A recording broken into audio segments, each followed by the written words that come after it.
Is your real estate agent working in your best interest? We talk about that in this episode.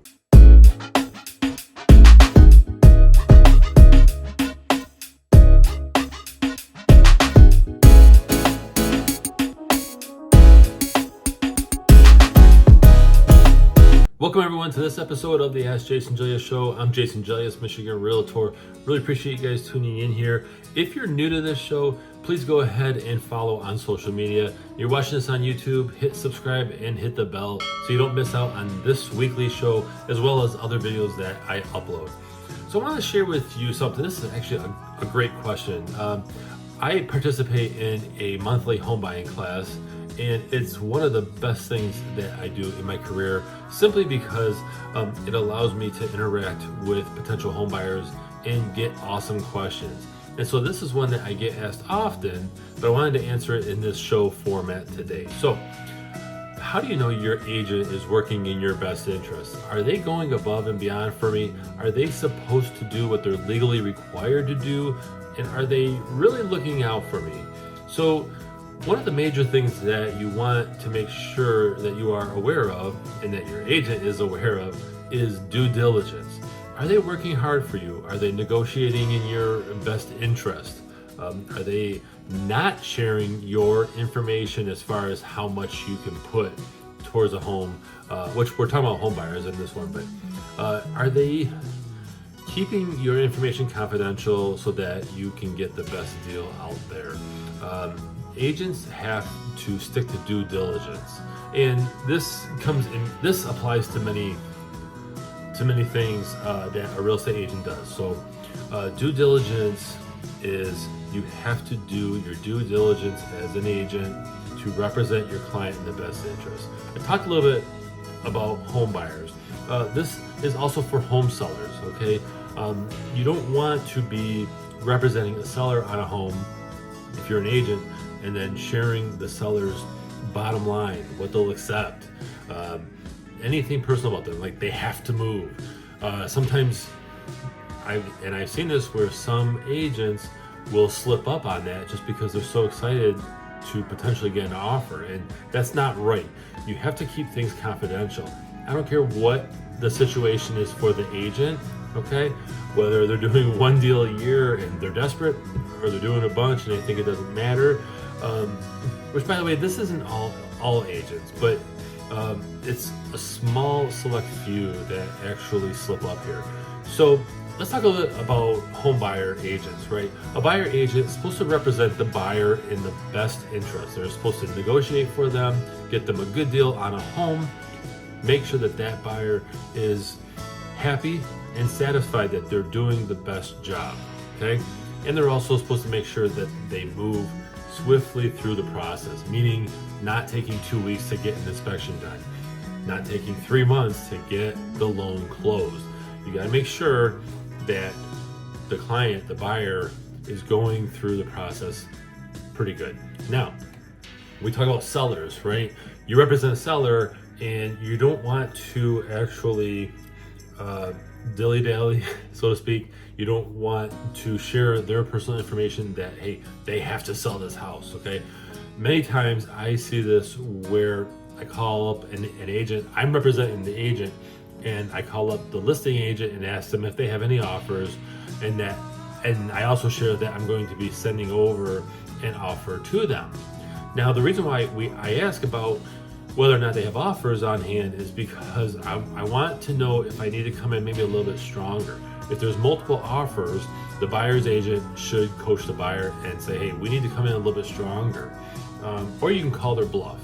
Many times if it's multiple offers, it's pretty obvious that it is. So, but you want to make sure that, the listing agent isn't sharing too much personal information, because like I said, many listing agents that I've met, they reveal too much information. They say, oh man, you know what? I know my seller would probably take X amount, so go ahead and send it over. Okay, a buyer's agent can use that. There's nothing wrong with that, using that to their advantage. That's what a buyer's agent does, is they represent their buyer. Some state, actually about 40 states and growing, allow some agents to represent both the buyer and a seller. So if you have a buyer, and let's say, which a great example of this is if you bring a buyer to a for sale by owner, okay, that's the seller, and you represent both sides. You have to disclose that you are a dual agent and that you're working with both the buyer and the seller. It becomes tricky. Some people aren't fans of this, but I think overall, it's not a horrible thing as long as you're disciplined as an agent and you are clear as to, okay, you keep one side on their side and you keep the buyer's information with the buyer, as far as anything that could hurt negotiations. But it does become tricky, and it's not as common as, let's say, back in the 80s, where there were a lot of agents who were working both sides. These days, mostly it's two separate agents, one representing the buyer and one representing the seller. So some other things to know about whether or not they're working in your best interest, which, by the way, this may apply more to home buyers because there's more on that side of the transaction as far as going out, looking for homes, things like that. But with a buyer's agent, you want to make sure that they're sending you accurate searches of homes. Now, it's no secret that home buyers will be out there on the internet searching for houses. And while the agent is doing that as well, chances are you, the buyer, will locate the house. Now, we know that our buyer's agent does more than just locate houses. Okay, they actually represent you throughout the whole process. There's a whole nother side. It's not just getting you to a home and opening the door for you. It's making sure that the process is smooth and you make a great purchase. But as a home buyer, if you're in that position, you want to make sure that the agent is working in your best interest. You don't want an agent that is sending you houses that are off of main roads when you don't like a main road. You don't want them sending you houses that maybe aren't in the school district that you want. And you made it clear to them that, hey, this is the school district that I want to be in, okay? So you want to make sure that they are looking out for you. The number one thing that I think about a home buyer should look at is, are they working hard for me? The number one complaint that I hear from home buyers that actually fire some agents, and again, I see this often when I speak with home buyers in my home buyer class I do, is that they aren't happy with how fast they're moving, how they don't have a sense of urgency. They're not, getting them out to see these houses. Sometimes buyer's agents just forget the urgency. And it may sound crazy, right? Like, oh man, why wouldn't a home buyer agent work hard like that? But it does happen. I think sometimes people get complacent and they don't want to, jump when the client says jump. Now, it doesn't mean that an agent can be available day and night all the time, but you have to be open or make arrangements to be able to get your buyer out in a home, especially in certain markets where it's more of a seller's market. You want to be able to work hard and get the home buyer out there. So you want to make sure, if you're a home buyer, potential home buyer looking to buy a house, you want to make sure that your agent is really working hard for you and they're not just sitting on the sidelines saying, oh, well, we missed another one. So let's dive into a little bit about the selling side. Now, the selling side, a seller should ultimately make sure that their listing agent is not just relying on the MLS. Are they networking? Are they spreading the word of mouth outside of what technology does?